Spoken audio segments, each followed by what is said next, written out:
Sejam muito bem-vindos a mais um episódio do podcast Esperança em Meio à Dor. Meu nome é Michele. Eu sou a Vanessa, muito bom estar aqui com vocês de novo. Quero convidar vocês também a curtir o nosso canal, compartilhar os nossos vídeos, porque a gente tem recebido relatos de pessoas que têm ouvido já os episódios anteriores e têm se identificado com várias histórias. Então, eu te convido, se você conhece alguém também que precisa ouvir esse assunto, compartilhe com essa pessoa, que vai ser muito importante ela também ouvir. Então, hoje nós vamos estar abordando um tema muito importante que muitas vezes é ignorado, né? Então, hoje a gente vai falar um pouco sobre o luto, que o luto faz em nosso corpo. E, pois a perda, né, do ente querido é algo que a gente fala assim, que dói demais, né? E a gente acaba não pensando que isso pode afetar o nosso corpo físico, né? E principalmente o nosso coração. Então, a gente vai estar conversando com o Dr. Sérgio, médico cardiologista, né? Obrigado, doutor, por estar aqui, pela disponibilidade de estar aqui no podcast e de compartilhar conosco também esse tema tão importante, né? Esse órgão tão importante que é o nosso coração, né? A gente sabe que o luto aí, ele deixa nós num caso assim extremo, né? Aí, principalmente quando a gente perde um filho, né? Então, a gente quer passar essa informação, né, para as pessoas que estão nos assistindo, essa importância de falar não somente sobre a dor emocional, o apoio emocional, o apoio espiritual, mas também ter um apoio de uma pessoa especialista, né, de profissionais nessa área, para cuidar, né, do nosso corpo físico também. Então, queremos agradecer, doutor, mais uma vez aí pela tua disponibilidade de estar aqui. Doutor, obrigada. O doutor trabalha comigo, né, na clínica. E queria que o doutor falasse um pouco, né? O doutor é cardiologista há quanto tempo que o doutor já atua nessa área e um pouquinho só quem é o doutor Sérgio, né? Muito bem, meu nome é Sérgio, sou cardiologista, trabalho na Clínica São Camilo, já tem aproximadamente 15 anos. E nesse tempo todo, eu tenho notado que esse tema que vocês estão trazendo é um tema que cada vez ganha mais força e ganha mais importância. Muitas vezes nós médicos, né, e eu por muitas vezes trabalhando em pronto-socorro, me deparei com situações, né, ali de dar uma notícia, né, do óbito, do falecimento. E naqueles momentos não me preocupava com relação à questão do luto em si. E eu acho que essa questão que vocês estão trazendo, né, com conversas, né, procurando saber como essa situação pode se desenvolver, não só na questão emocional, mas também na questão orgânica, é de suma importância. Do ponto de vista cardiológico, a situação ela pode se desencadear pelo aumento assim de uma maneira muito grande de adrenalina, né? Principalmente na hora em que a pessoa tem a informação, né, do óbito, né, da morte. Tem uma situação assim muito rara, mas que ocorre principalmente assim em mães que recebem essa notícia de uma forma assim abrupta. Há uma descarga tão grande de adrenalina, né, no corpo dessas pessoas que o coração a musculatura dele para de funcionar por um período e isso acaba acarretando uma diminuição da força do coração, mimetizando como se fosse um infarto, necessitando assim de acompanhamento médico em UTI. E dias depois essa situação ela acaba se desfazendo, porque não há uma lesão nas artérias que podiam provocar um infarto. E essa situação é conhecida como síndrome do coração partido, Takotsubo, porque ela, nas imagens de cateterismo, forma como se fosse um vaso chinês.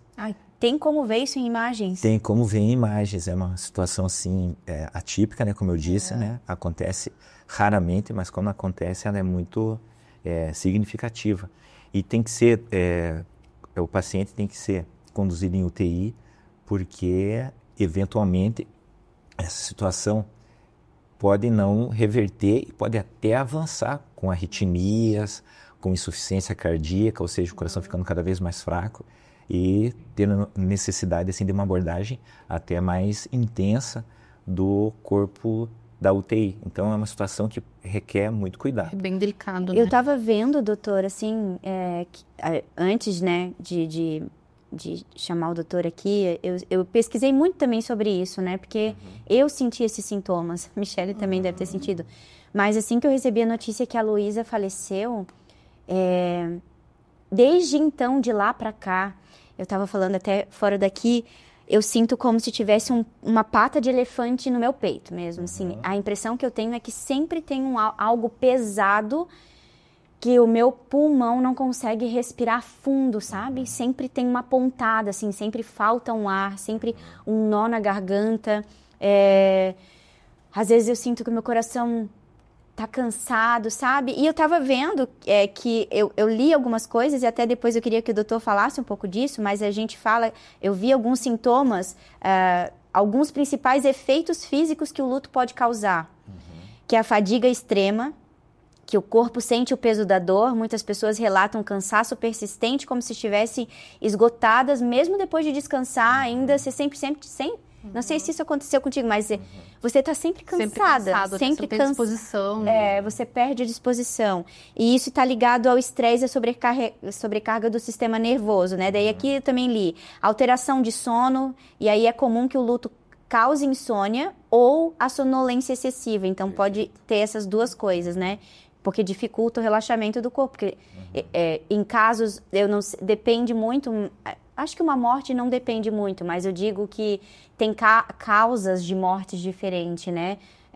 No meu caso, eu tive o transtorno do acidente, né? O pós-traumático, da batida, do capotamento, das sirenes, de tudo. E eu fiquei muito tempo com isso, assim. Então, quando eu escutava um barulho de sirene, já me dava um desespero. Quando eu via a carne descongelando no prato. Eu tinha essa palpitação, porque eu lembrava do sangue. Então, várias coisas do teu cérebro vai ligando, sabe? Já no meu caso, né, eu até comentei com a Vanessa, a questão do barulho da UTI, aquele barulhinho do pi, pi, pi, sabe? Também já teve momentos assim que eu estava em Santa Catarina, que tinha esse semáforo de pedestre. E aquilo começou a me dar, meu coração parecia que ia sair pela boca, assim, sabe? Porque você revive, né? O estresse, né? O estresse revive aquele momento ali, né? Meu filho nunca tinha ido para UTI, né? Então, e também a questão de você viver o momento, né? A Vanessa foi acidente, o meu foi doença. Então, no tratamento, meu coração já estava sentindo e eu não me dava conta disso. Porque quando a pessoa adoece, você esquece de você. Acho que toda mãe é assim, quando o filho fica com febre, né, você já perde ali o sentido ali, muitas vezes você fica preocupada. E eu me via muitas vezes eu orando assim, falando, Senhor, se eu pudesse tirar o meu filho daquela maca e me colocar no lugar dele, sabe? O meu coração era aquele sentimento que ele sangrava mesmo, assim. Literalmente o coração de uma mãe sangra ver um filho doente, né? Passando por um tratamento de câncer que é tão difícil, né? E eu pude acompanhar muitas mães também, de crianças pequenininhas também ali sofrendo junto, né? Tão pequenas e enfim. E a gente vê também no decorrer de todos esses sintomas que tem a mudança de apetite, que alguns perdem totalmente. No meu caso, eu cheguei a 42 quilos, mas tem gente que engorda porque só... engordei. Então tem o distúrbio, né, do apetite, tem as dores físicas, eles falam muito que tem as dores no peito, dor de cabeça, tensão muscular, problemas digestivos, a imunidade baixa, problema de concentração e memória. Aí eles relatam muito que você fica no automático, né? Na verdade, você perde.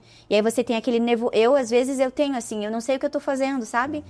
E o último é a sensação de aperto ou de vazio no peito e nó na garganta, que é o que eu sinto até hoje, assim. Vai fazer 3 anos e eu sinto até hoje esse aperto no peito, esse nó na garganta, não tão forte quanto lá atrás, mas ainda forte em determinados momentos. E ele fala, né, que muitas vezes são as dores físicas reais que o corpo manifesta, né? Então eu queria que o doutor falasse um pouco sobre esses sintomas, o que é verdade, o que não é, mas explicasse mesmo pra gente, porque muitas vezes a gente se preocupa tanto com o psicológico que não é, que é válido, que é preciso, mas você deixa de lado toda a outra parte física, né? Do cuidar do corpo, do cuidar dos exames. Eu não sei se tem alguma coisa ligada que você perde baixa imunidade com tudo isso por causa desse estresse. Então, eu queria que o doutor falasse um pouco para nós sobre isso, sobre esse contexto, né, que a gente está relatando aqui. Sem dúvida. Tudo que vocês falaram é pura verdade. A questão do luto, a questão da morte, ela envolve praticamente ali aquelas 4 fases, né? Da negação, num primeiro momento, no segundo momento a negociação, né? Depois você se vê obrigado a aceitar a situação e, por último, você tem muitas vezes a depressão. E essa depressão, ela pode ser rápida, ela pode durar um tempo um pouco maior, mas ela pode ser persistente. E baseado nisso é que os sintomas vão surgir.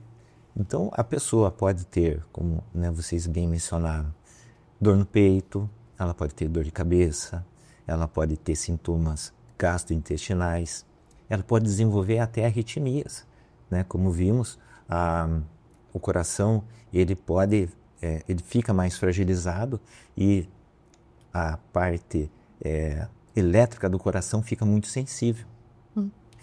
Não há dúvida de que essa questão também pode dar ensejo a um desleixo no comportamento, fazendo com que a pessoa eventualmente coma demais e coma errado, né? Opte por gordura e num determinado período de tempo isso evoluindo por uma doença cardiovascular um pouco mais grave, como por exemplo uma angina, né, de peito, até um infarto. Então, mesmo que você nunca tenha tido nenhum problema cardíaco, você pode ter um infarto depois de um estresse grande. Sem dúvida. É indiscutível. O estresse, ele numa situação exagerada, numa situação dessa, como nós estamos falando, ele pode provocar no ser humano várias situações em que você vai ter uma manifestação orgânica muito desproporcional àquela situação. Então, a síndrome do coração partido é uma delas.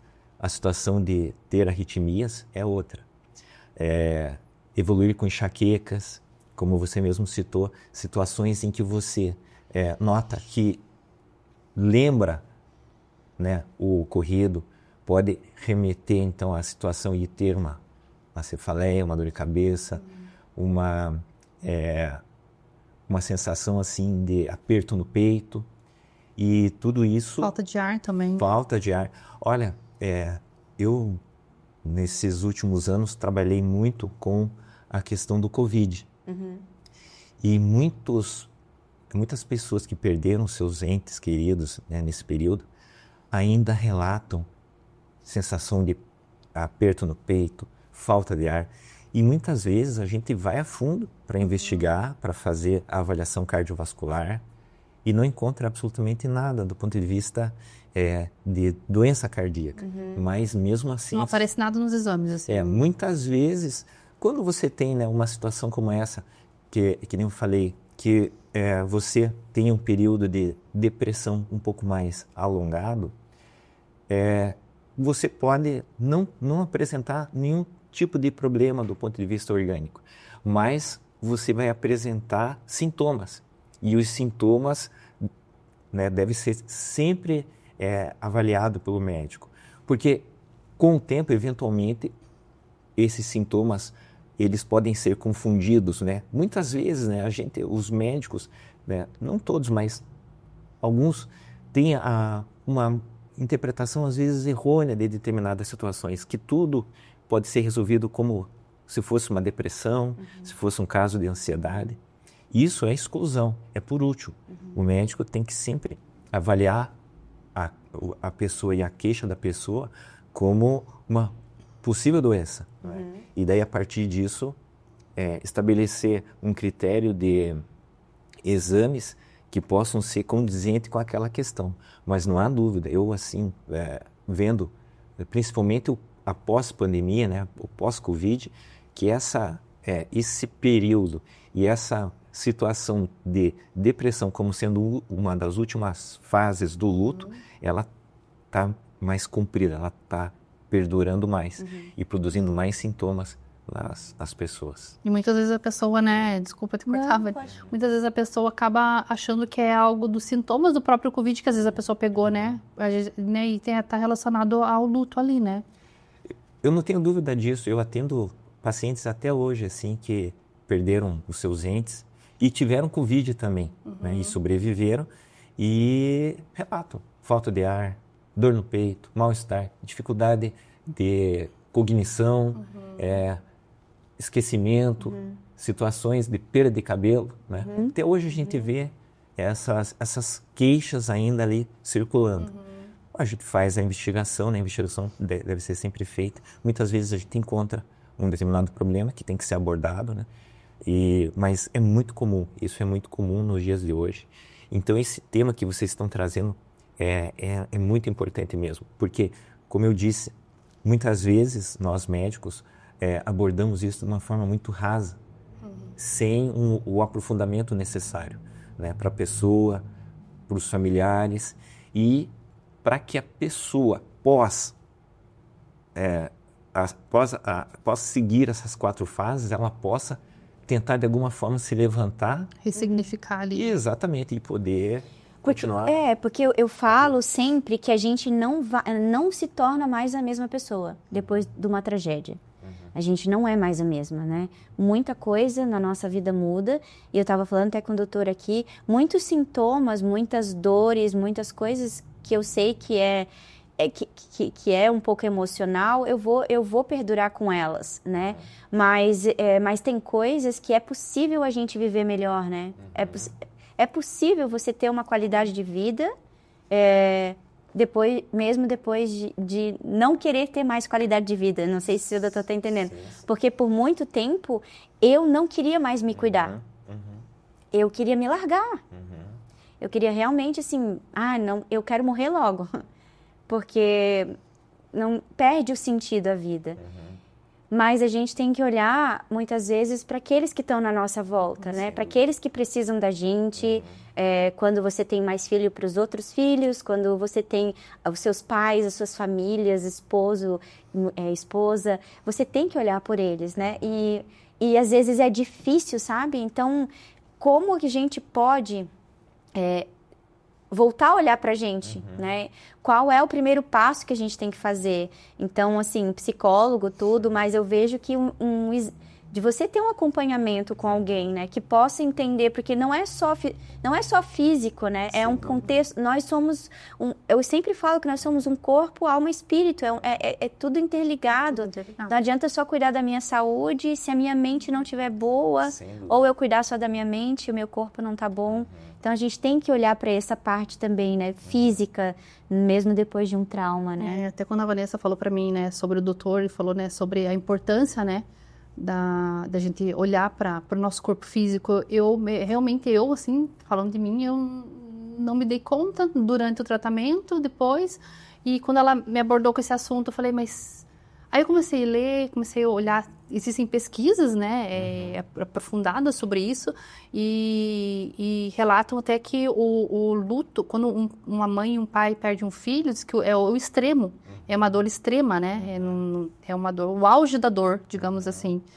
E até que o doutor falou ali no começo ali sobre a dor do coração partido, né? Quando eu ouvia falar isso, você achava que era algo de sentimentos de amor, né? De amor, de mulher, você terminou um relacionamento, fiquei com o coração partido, a pessoa morre de coração, e a pessoa pode morrer de coração partido, né? Sem dúvida. Nessa abordagem que a gente está falando, da doença de Takotsubo, que é a síndrome do broken heart, coração partido, após uma descarga exagerada, descomunal da adrenalina, é possível que a pessoa tenha a função do coração diminuída a tal ponto que ela possa até morrer pela notícia, pela situação que ela visualizou, pode acontecer o óbito dela.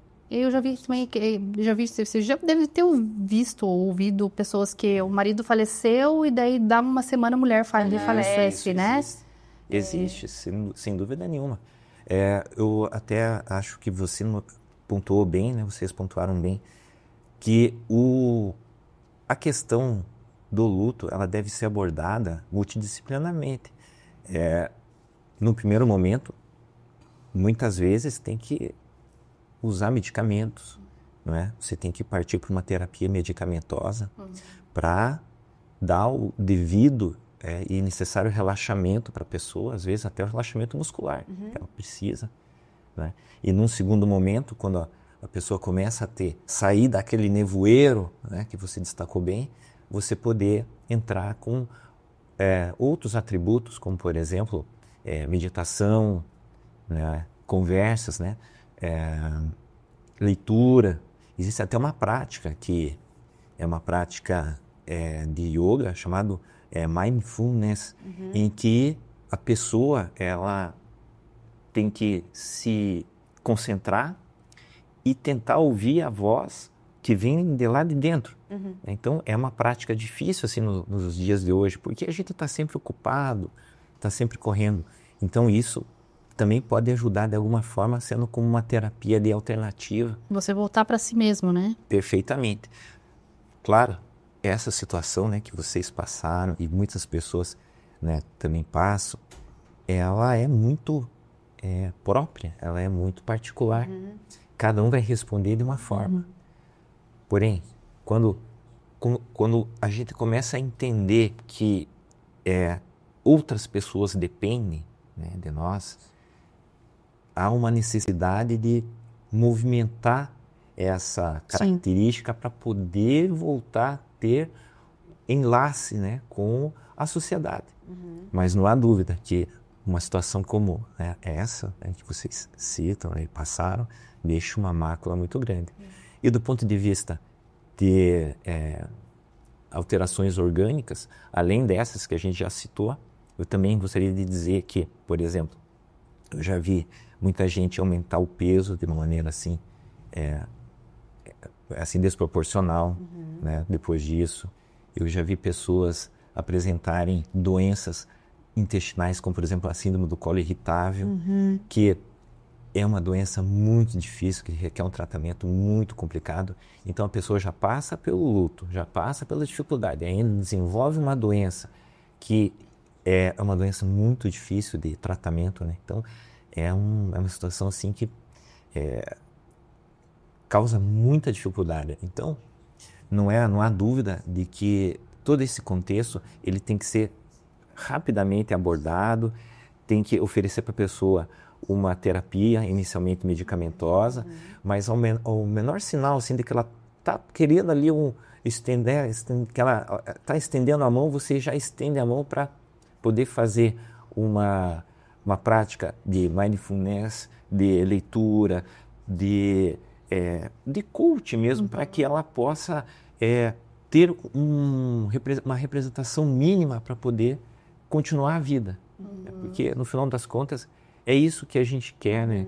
Quando a gente fala... Eu sempre falo que a primeira coisa que aconteceu comigo depois que a minha filha faleceu, foi procurar outras mães que passaram pela mesma coisa. Porque a gente fica num beco sem saída, né? Parece que isso não... Parece que você é a única pessoa que está vivendo isso. A impressão que dá é que é só você que está vivendo isso no mundo. E quando você passa por isso, você vê que tem tantas mães que passam pela mesma coisa e é assim diariamente. E eu não estou falando só de mães que enterram filhos, mas assim, da morte em geral, né? Eu acho que depois do Covid a gente viveu isso muito mais, né? Sim. Muito mais intenso, né? A gente teve que lidar muito com o luto em todos os aspectos, e hoje a gente tem colhido pessoas doentes, né? Adoecidas de todas as formas, né? Pessoas que estão vivendo no piloto automático, sabe? Sem buscar propósito, sem querer cuidar, e o quanto a gente precisa realmente buscar, não só com terapia, não só com meditação, não só, mas buscar o que gosta de fazer, né? O que você ama fazer. Sem dúvida. Pode continuar fazendo, né? Às vezes a gente acha que não vai poder continuar mais fazendo o que ama. Porque depois que você enterra um filho, parece que o mundo perde a graça. Mas tem como você continuar fazendo o que você ama. E é sobre isso, assim, é cuidando da saúde em primeiro lugar, porque não tem como você fazer qualquer outra coisa se você está fadigado, se você não tem noites de sono, se você não se alimenta bem, se você tem dores físicas constantes. Então, assim, a gente precisa procurar realmente médicos que estejam aptos para poder instruir. Porque não é só o remédio em si, mas é todo um contexto, né? Sem dúvida. E o que o doutor fala sobre isso? Porque, assim, a primeira coisa que eu estava falando, né? Quando eu saí do hospital sem a minha filha, eu saí com uma carta e me encaminhando para um psiquiatra para eu poder me tratar. Não estou desmerecendo o psiquiatra, porque a gente precisa. Mas, assim, só que não teve nenhuma orientação. Olha, Vanessa, procure um médico para você fazer um acompanhamento também, sabe? Ou um cardiologista, ou um clínico geral, ou um endócrino. Procure fazer um acompanhamento, porque as reposições de vitaminas que você pode perder, tudo isso a gente pode perder no processo do luto, né? Você perde vitamina, você perde os nutrientes do seu corpo. Então, como que a gente pode se informar sobre isso, doutor? Como que a gente pode... Falando para as pessoas que estão assistindo, que talvez estejam passando por esses mesmos sintomas que a gente está vendo aqui, né? O que a gente precisa fazer? Vou chegar lá no doutor sem nenhum... o que eu falo para ele, entende? Assim, você acha que você não tem nada, que é tudo emocional, e muitas vezes não é, pode ser física também. O emocional está gerando o físico, né? Sem dúvida. E às vezes a gente acha que não tem que procurar o médico por isso. Então, o doutor fala, assim, para quem está ouvindo e acha que não é para procurar o médico porque vai passar? Eu penso que toda queixa deve ser sempre bem assistida. Não há dúvida que a culpa de tudo isso é um pouco nossa, dos médicos. Porque, como você falou, você sai, né, de uma situação como essa, né, logo que aconteceu, com uma carta. Né? Não tem ali nada de... Não tem, é muito raso, não tem nada profundo. Né? Dizendo, olha, essa situação que você está passando é uma situação que pode perdurar. Se você tiver tais sintomas, é melhor que você procure uma determinada especialidade. Então, não há dúvida que essa primeira abordagem, nós médicos erramos. Não há dúvida, não tenho dúvida nenhuma disso. Só que programas como esse, né, que vocês, né, idealizaram, vão ajudar muito a trazer esse assunto para que a gente possa entender, nós médicos, que a situação do óbito não termina ali. Não. Começa ali. Exato, exatamente. Então começa ali. Então, não há dúvida. Poxa, se você, de uma forma um pouco mais ampla, entende isso, poxa, no consultório você vai entender e vai abraçar essa pessoa, né, que está sofrendo. E esse sofrimento pode ser de 1 mês, 2 meses, 10 anos. Às vezes a pessoa está ali. Uma vida inteira. Exatamente.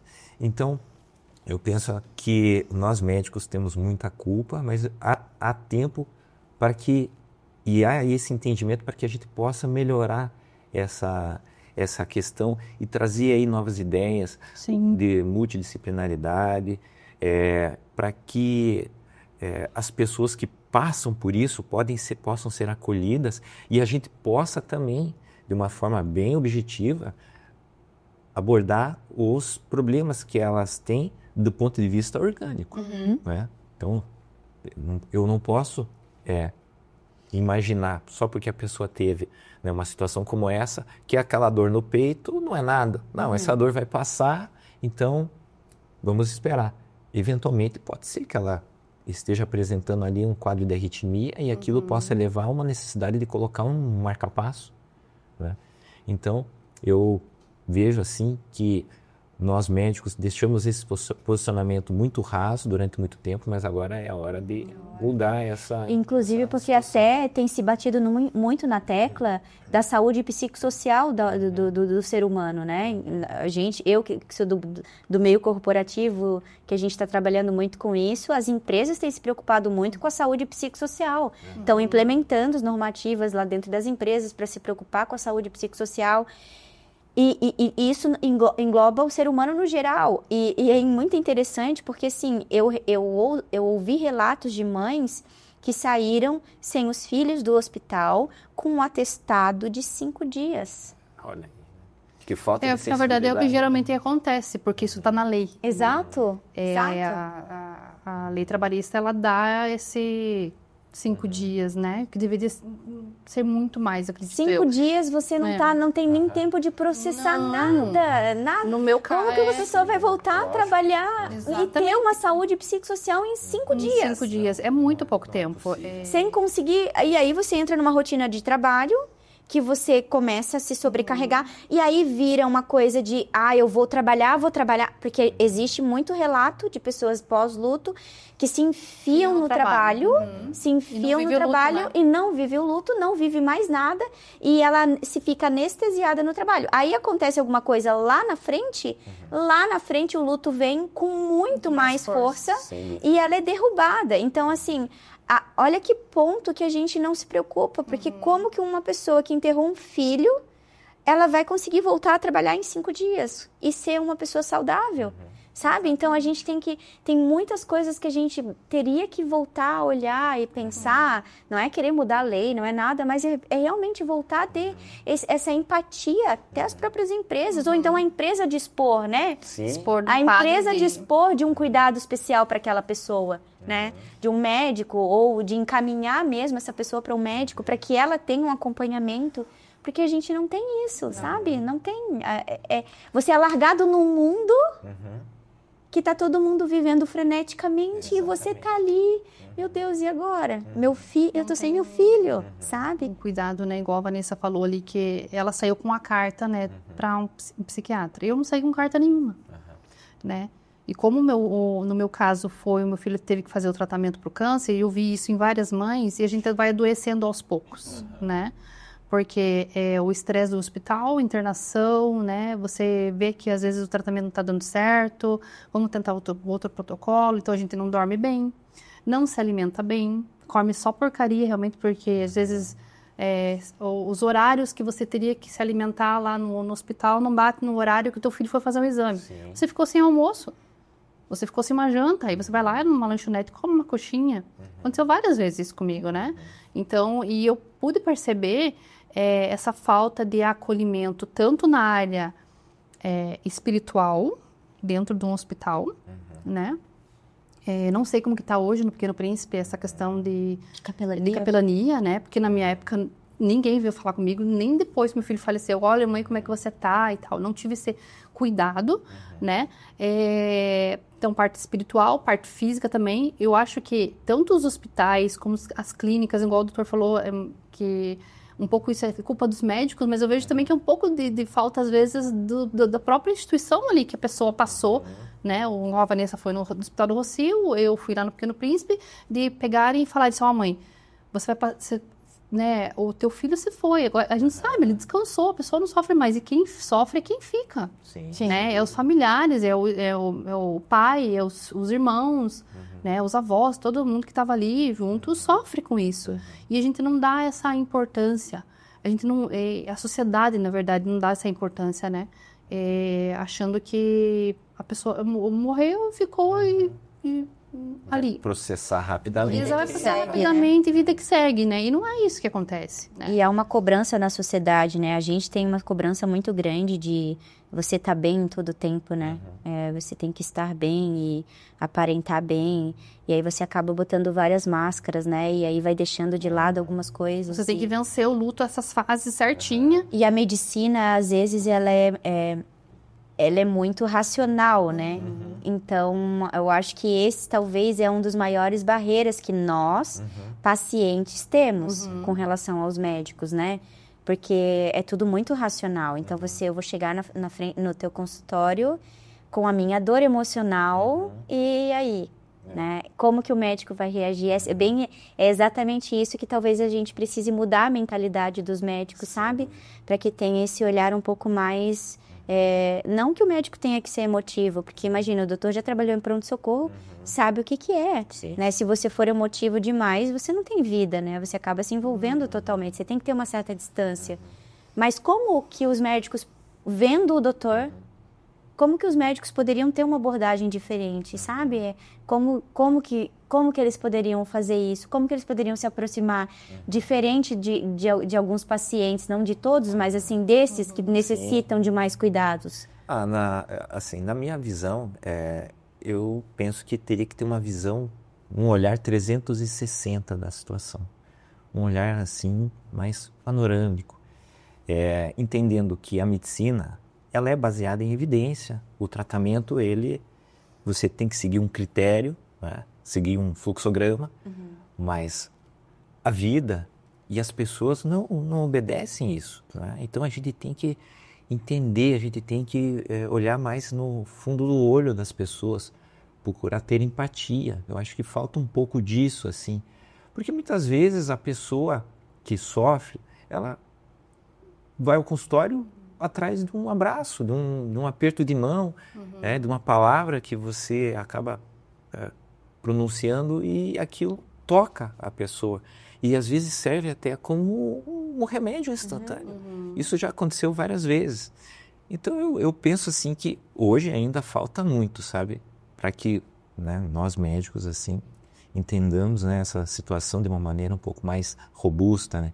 Mas começando a ter um olhar um pouco mais amplo, né, 360, né, dessa situação e procurando não minimizar em hipótese alguma, né, essas questões e a queixa, né, do paciente que está enlutado já é um começo muito importante, né, abordar de uma forma ampla, né, com todo o respeito que a situação precisa, demanda, não é? Com um gesto de carinho, porque o médico, ele já passou aquela época que ele ficava num pedestal e que a palavra dele era uma palavra que não tinha discussão. Hoje não, hoje o médico, ele tem ainda, né, esse glamour, né, eu acho que tem ainda, mas ele deve, na minha opinião, uma ação assim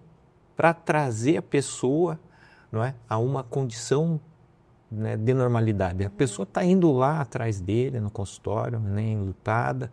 O médico tem que, de uma forma assim carinhosa, respeitosa, entender a situação e de alguma forma buscar a pessoa que muitas vezes ela está afundada, né, naquela situação, trazê-la de volta para que ela possa se desenvolver, para ela possa voltar a trabalhar sem jamais esquecer, né, do que aconteceu, porque isso é uma coisa que não é possível, mas que ela possa reagir, que ela possa voltar a trabalhar, que ela possa voltar a se desenvolver, que ela possa se apaixonar outras vezes, né, pelo trabalho, por outras pessoas, né, por hobbies, enfim, que ela tenha motivação. Então, na minha opinião, o médico é um ponto importantíssimo nessa fase de recuperação. Ele não pode achar que uma simples consulta com o psicólogo, com o psiquiatra vai resolver, um simples medicamento vai resolver a situação. É uma coisa assim um pouco mais ampla que envolve você entender a condição humana. Nós médicos temos que procurar entender cada vez mais a condição humana para poder oferecer para o paciente enlutado, para a pessoa que está sofrendo. Uma pessoa enlutada, ela pode ter alteração no sangue, de alguma forma, ou desenvolver um colesterol, ou desenvolver um triglicerídeo, ou ter alguma anemia profunda. Pode acontecer isso pelo luto ou isso não? Ou isso é causado por todo um contexto da alimentação exagerada ou da falta de alimentação, ou o próprio... Geralmente vai acontecer pelo contexto que tá global ali que ela está vivendo, né? A pessoa lá, poxa, ela não sente prazer em comer, ela se distancia das refeições. Essa pessoa provavelmente vai evoluir com um quadro de anemia, vai evoluir com um quadro de alterações ali do ponto de vista até imunológico, né? Vai ficar propensa a infecções. Então, eu vejo e os estudos mostram que está muito relacionado ao contexto que a pessoa vive, né? A pessoa ela pode também comer de uma forma muito exagerada e desenvolver, né, uma obesidade, aquilo lá aumentar exageradamente o colesterol, triglicerídeos e provocar, né, nessa pessoa alterações do ponto de vista cardiovascular, como infarto, derrame, trombose, mas assim, do ponto de vista assim, direcionado, né, para aquela situação, eventualmente numa descarga muito grande de adrenalina poderia ali causar alguma pequena alteração, mas nada tão profundo como uma anemia profunda, né? Ou um quadro de aumento exagerado dos triglicerídeos. Ela já teria que estar vir apresentando, né? Se tem problema cardíaco de alguém que nunca teve problema cardíaco pós um trauma, imagina de quem já tem um problema cardíaco e acontece um trauma, 10 vezes mais, né? O problema. Então, tem que ter um cuidado ainda muito maior se já tem algum problema relacionado, né? O que a gente vê muitas vezes, a pessoa que já tem algum problema, seja do ponto cardiovascular ou neurológico, a tendência é que se agrave, né? Nesses primeiros meses e até anos, a tendência é que agrave. Porque a pessoa sofre, ela fica, né, deixa de lado o tratamento, ela está com essa questão da miopia, do nevoeiro, né, que você citou muito bem, né, Vanessa citou muito bem. Ela não consegue ver o que é importante e o que não é importante, né? E acaba deixando de lado o próprio cuidado. Isso pode vir a desencadear situações assim que às vezes até a gente não consegue reverter no consultório. Eu fui diagnosticada antes do acidente, até muito tempo atrás, com aquela, eu não sei se é síndrome ou é síncope do vaso vagal. Síndrome vasovagal. É síndrome vasovagal, né? Eu tenho isso. Então, que é na nuca, e eu tenho os desmaios repentinos com picos de adrenalina e eu descobri isso com o cardiologista também, e depois fui para fisiocardiologia. E dentro dessa minha síndrome, o exercício físico foi essencial para eu me manter bem. Então, eu sempre fiz atividade física, mas depois que eu descobri, fui diagnosticada, eu tive que intensificar minhas atividades físicas, mas está muito relacionado ao estresse o meu, então, ao sistema meu emocional e estresse. Depois do acidente, eu vejo que eu tenho desenvolvido muito mais, mesmo com o exercício físico. Eu tenho tido bastante tontura, eu sinto bastante dor na nuca, como se fosse desmaiar. Então, assim, e mesmo com o exercício físico que eu faço, pratico corrida, tudo, ainda assim, eu ainda sinto que não voltou mais ao normal, sabe? E como é interessante, né, sobre isso, assim, que mesmo você se cuidando, ainda tem coisas que não melhoram, né? Você abordou, Vanessa, com muita propriedade essa questão da síndrome vasovagal. Ela é uma situação que acontece corriqueiramente quando a pessoa tem a notícia, principalmente do óbito. Né? Eu, infelizmente, quando trabalhava em pronto-socorro, principalmente, tinha que ir lá dar a notícia.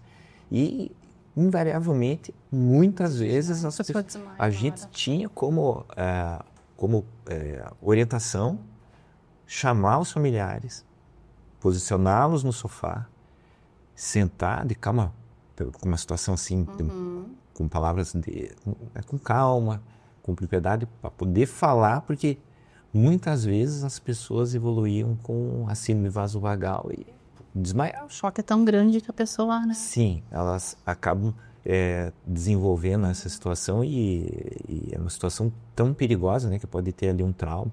Mas com relação a isso que você falou, existem os gatilhos, né? Então, situações como você já mencionou várias, podem desencadear um gatilho dessa tontura, porque a síndrome vasovagal, para quem está nos assistindo, é uma situação em que o organismo ele precisa que o fluxo de sangue que estava concentrado na região da panturrilha e da coxa suba para a região do coração.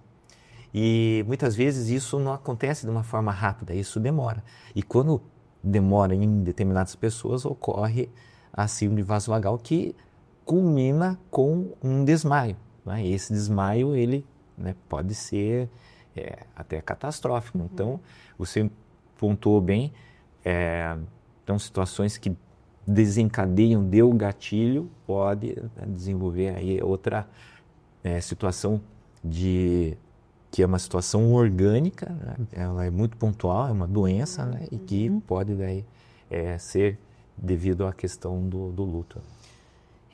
Eu queria entrar nesse assunto que o doutor, até de volta ali, isso que o doutor falou sobre né, a questão do luto induz ali as mudanças biológicas, e eu parei para pensar hoje mesmo sobre isso, porque até comentei com meu esposo, um tempo atrás ele fez uns exames e deu colesterol alto.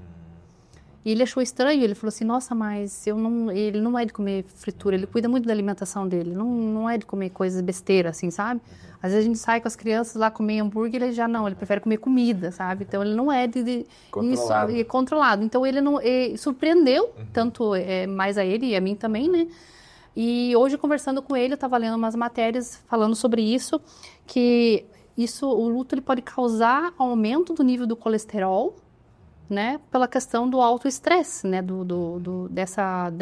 dessa dor, e ele também teve algumas palpitações também no coração, e eu achava, eu não relacionei isso ao luto, passou despercebido, e o homem, geralmente, ele não é de demonstrar o luto, né, e eu acho que é mais preocupante ainda, né, ele guarda mais, né, ele não chora, é difícil ver meu marido chorar, sabe, ele se emociona muito, assim, quando a gente fala do nosso filho, mas quando eu toco no assunto, geralmente ele não vem trazer isso, sabe?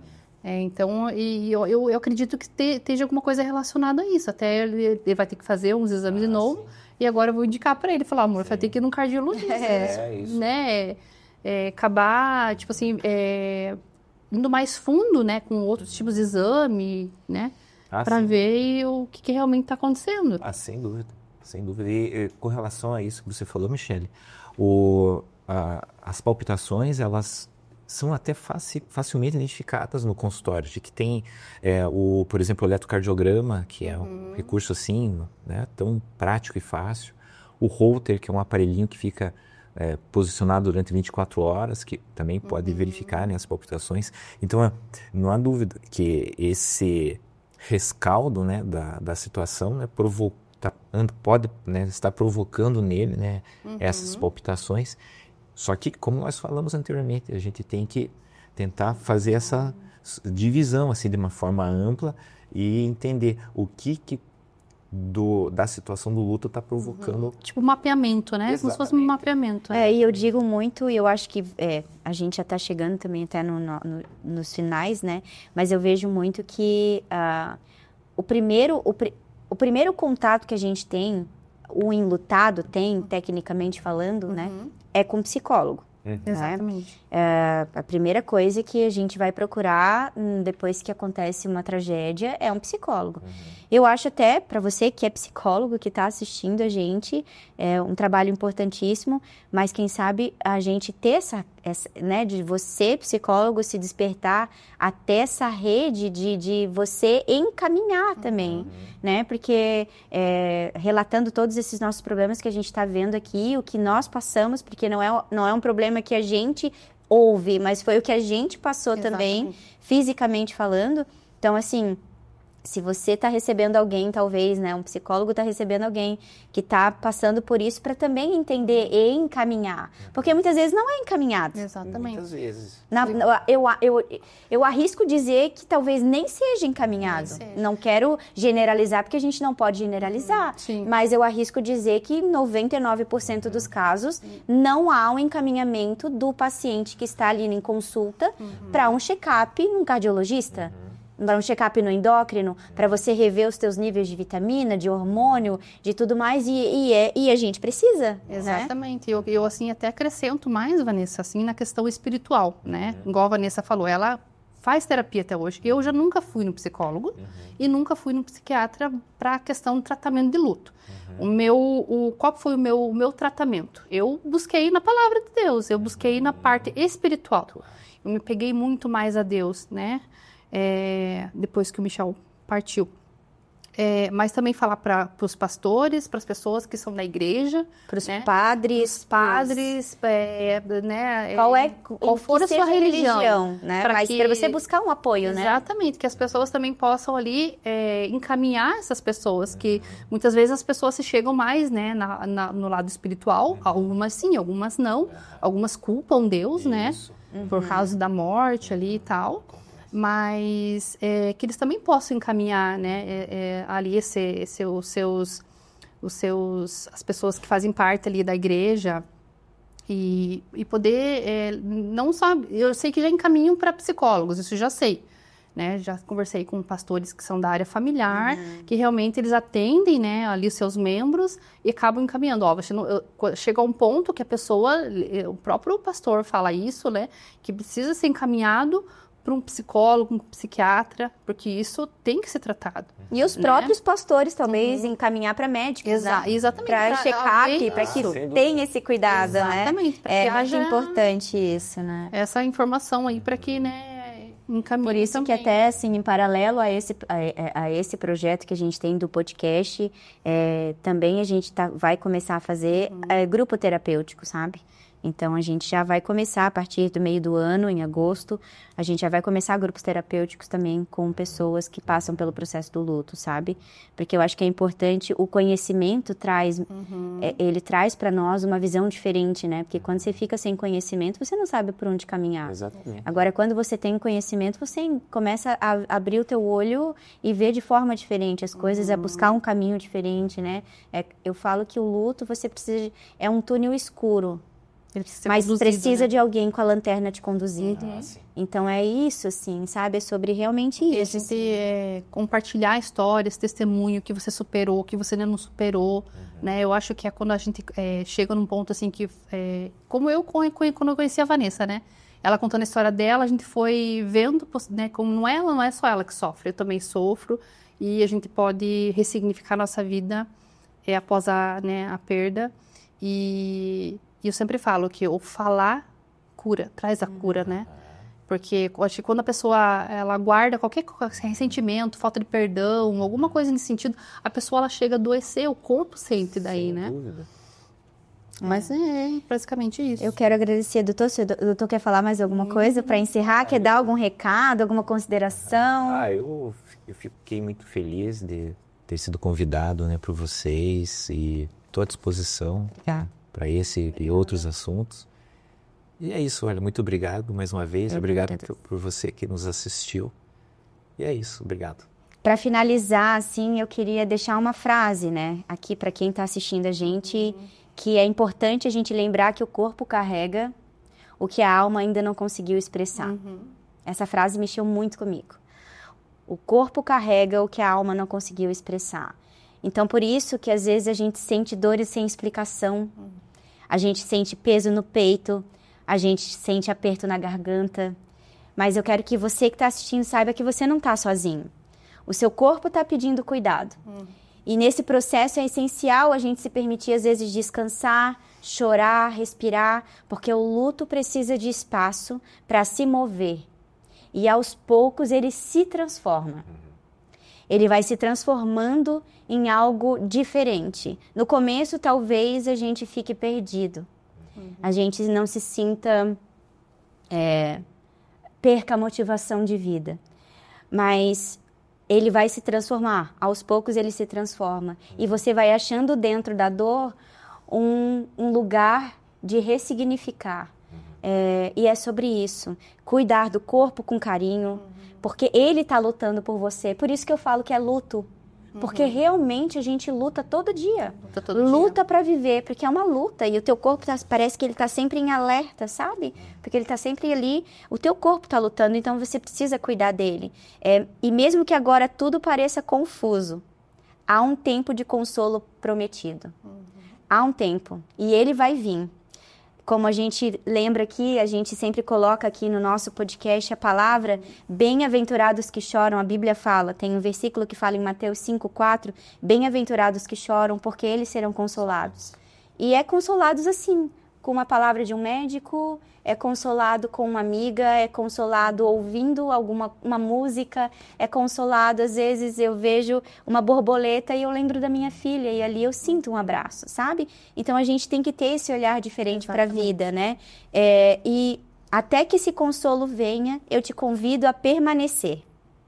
Um passo de cada vez. Um passo de cada vez. Com gentileza, com fé e com esperança além da dor, porque existe esperança além da dor, doutora. Então, eu quero agradecer, obrigada ao doutor por ter se disposto, né, depois de um dia de atendimento cansativo, e estar aqui, Michele, por estar aqui comigo também nesse projeto. Agradeço a vocês, agradeço pelo carinho também, pelas informações, né, que foram muito relevantes, principalmente para mim, que, né, apesar de ter sido 7 anos atrás aí, mas a gente não se dá conta disso, né?